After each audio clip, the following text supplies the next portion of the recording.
in helping the people who are employed in the primary sector to transition to the other sectors of the economy. Secondary sector, which is the industrial sector, is also relatively falling, although it had a reasonable growth of around 6.8% in this period. And the tertiary sector, however, is the real growth engine of Kerala. This is where there is phenomenal growth of 11% over a 7-8 year period, which is really powering that overall growth rate of 8.4% you just saw. And within that is the banking, finance, communication. Those are the sectors which are growing the fastest. One step back, let us look at the educational levels. While it is acknowledged that Kerala has the highest literacy rate, but however at the top end, and this is where I would like to focus, this gives the breakup of the number of people who have different levels of employment in the total population of Kerala. So here what we see, I'll focus only, while this is comparing Kerala and India, in the males the illiteracy rate is very less, as you can see here. And even among females the illiteracy rate is very, very less compared to the all India levels. However, at the top, there is, while the graduates and above are fairly high, it's comparable to the all India levels. In the women, it's definitely much better. What I would like to point out is this category of diploma and certificates. Definitely Kerala has more inclination, and the people in Kerala have more inclination for even diplomas and certificates as compared to an all India level, which is far lesser. The second aspect I would like to point out is, however, not all is well with our education systems. If you see here, this pyramid kind of points out to how many people are getting enrolled in the primary schools, how many go on to upper primary, secondary, higher secondary, undergraduate, and then postgraduate. What is happening to all these people who are not progressing? I think that is another challenge for skilling, which we really need to think about. There are a lot of people dropping consecutively at different levels. So what do you do with them? And that is where the challenge for skilling also happens. About vocational training, Kerala has, this is the profile, fairly well spread system of vocational training, except 2 or 3 districts like Kasaragod, Wayanad and Idukki, where the presence of ITIs is less. But broadly, it has a well spread network of vocational education. And even NSDC partners, SP Global and others are already present in Kerala and operating across the state. In terms of the governmental initiatives, the state government has 3 major initiatives. The State Skill Development Project, which is initiated jointly by the Labour, General Education, Higher Education and local self-government departments. All these have gotten together and have a target of training around 14.8 lakhs. The ASAP program is vocational training for the higher secondary schools. So these are things which were being thought about. There's been a lot of push for skilling in the last 6 to 7 years across the country. And some of these schemes are the resultant of that. Integration of vocational with higher education is what ASAP is doing. Then ASEP, the Additional Skill Enhancement Program, which is a skill upgradation to ITIs and registered applicants to employment exchanges, has a target of training 11.7 lakhs. So the government as an equal partner is trying to push forth this case of vocational training. Very quickly, I'll try to cover the findings from our study and what are the challenges and recommendations. One is, we met quite a lot of youth who are studying in these skill development institutions. What are their aspirations? What do these youth want?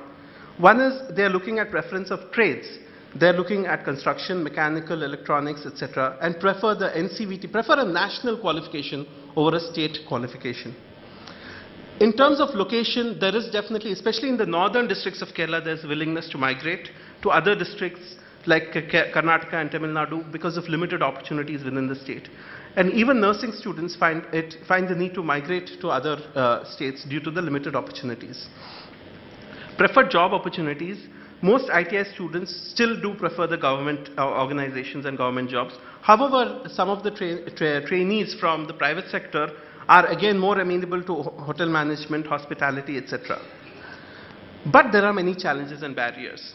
One is the soft skills. That is a big challenge. How do you communicate? How do you impart those skills is a big challenge for the training institutes. Lack of practical on-the-job training. This is a big challenge where industry can play a big role. And there are very few apprenticeship opportunities. Then limited entrepreneurship awareness, entrepreneurship development, and lack of industry appreciation for vocationally skilled people. But overall, if you look at it, I think the problem stands at a branding level. People are not open to vocational training. It's considered as something lesser than professional education. I think this is something which We as a country need to break the barrier. We need to go into campaigns saying, because today probably a plumber earns more than a BA graduate. That is a reality. But a plumber is not socially, accepted more than a graduate, even though the graduate does not have a job. So this is something fundamental which we need to work on, and this is what came out of our youth study. We also did the incremental skill gap, and what we have found is that over the next 5 years, where there is an estimated deficit of manpower at the skill level, and which can be bridged by training the people at the semi-skilled and minimally skilled level. So Kerala does need more skilled labor, but that can be filled by training. You have an excess of semi-skilled and minimally skilled labor, which can be trained up to that level. However, beyond that, 2018 to 22, Kerala faces a serious deficit of manpower itself, and will probably look at getting people from other states to occupy some of its job positions, because the incremental human resource requirement is much higher compared to the availability within the state. Then coming to the final couple of slides, what can be done? One is, and what are the challenges, and what can be some of the things which can be done? One is, from the government's perspective, integration of skill development efforts with industry requirements and improving the employment readiness of vocationally trained students. In fact, the ASAP program is exactly trying to address this problem, and there needs to be a lot more initiative to ensure that it happens. Then, second is need to improve communication and cultivation and processing skills in traditional industries, which were the strengths of Kerala, to bring in the modern practices. And there are certain recommendations towards how can that be done. Critically among them being that you need to incorporate basic literacy, financial literacy skills when you're talking of skill development. Third is limited awareness of skill development initiatives and preference of white-collar jobs and professional educations. So this is about the branding of the skills, which I've already addressed. And finally, challenges relating to immigrants. There are a lot of people coming back to Kerala. How can they be absorbed back into this workforce? How can what skills they have learnt abroad be of use here? Can they be used as trainers? Those are some of the challenges which Kerala has a very unique problem, and unique solutions need to come out of this place. In fact, government has already created separate departments and divisions to address the problems of these immigrants. And skilling is one of the key areas where their skills, their knowledge can be leveraged upon in this state. From an industry perspective, what can be done? One is, there is definitely increased participation needed from industry, adoption of vocational training institutes. ITIs have been up for adoption for many, many years, but very few industries have come forward to do it. Use of CSR under the new Companies Act. That is an area which, again, skill development is most amenable to. And then second is upskilling and continuous learning for your own employees is a key challenge, which is being neglected. It's not that once an employee joins your workforce, he doesn't need skilling. Now there are sector skill councils which are giving level-wise grading of employees. So industry should, sponsor some of these programs to ensure that their employees are getting upskilled to the latest technologies. And also industry readiness for vocationally trained students, provide paid internships, design better apprenticeship programs. These are some things which industry really needs to do. And finally, what I would like to say is the changing attitude towards blue-collar workers, and provide preferential, for example, now today, even if a student comes skilled and trained, is industry differentiating him on the question of wage? Maybe not. So that's another thing which you really need to look at.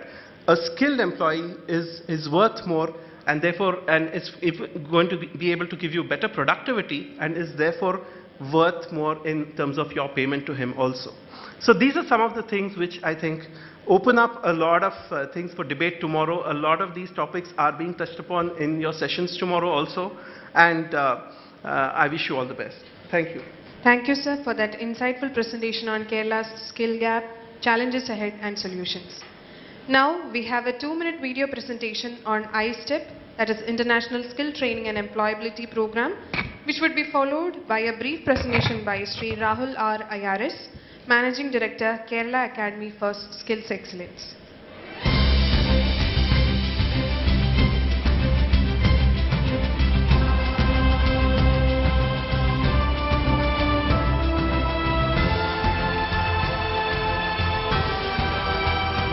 Will you of jobs waiting to be filled. But who is qualified? Kerala, highly literate, multicultural, a young population bursting with energy and passion, and an attitude for seeking global employment. Dynamic, technological, competitive, Kerala has it all. Here is your opportunity to invest in the talent of Kerala. iStep, a Government of Kerala initiative born from brainstorming by think tanks at the Naipunyam Global Skills Summit. Implemented by the Kerala Academy for Skills Excellence, iStep is an international outreach program, a platform for investing in the talent of Kerala for filling the global skill gap, a single window online clearance system for investment, redefining the competency benchmark of skills. A game changer for the young population of Kerala. iStep will bring in innovation and creativity, skill networking, interdisciplinary skill development, and will transform Kerala into a global skill power hub.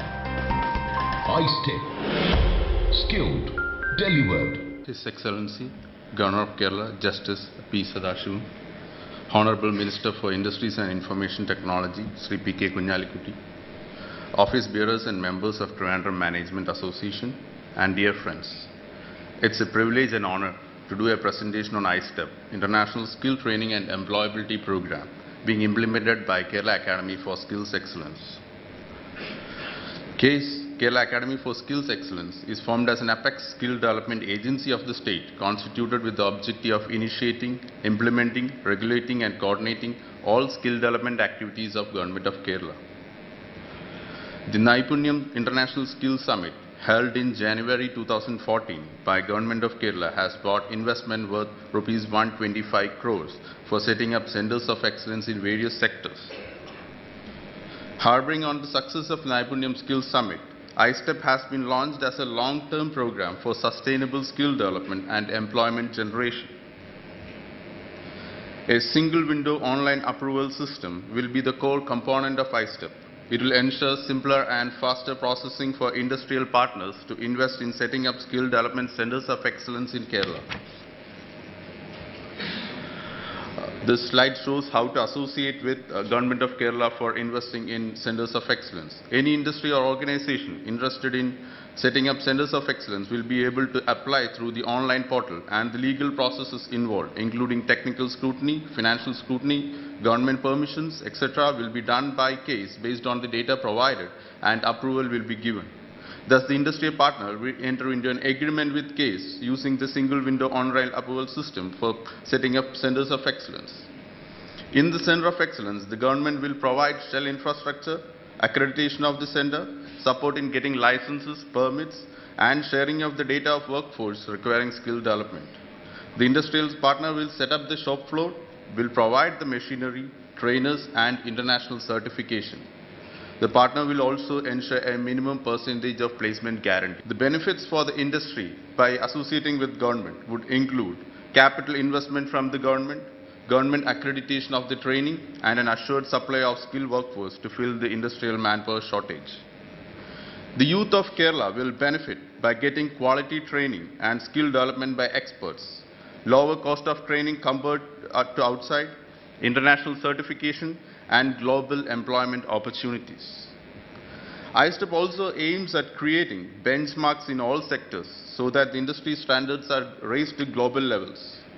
iStep aims at acting as a platform for skill networking between industry, youth, and academia.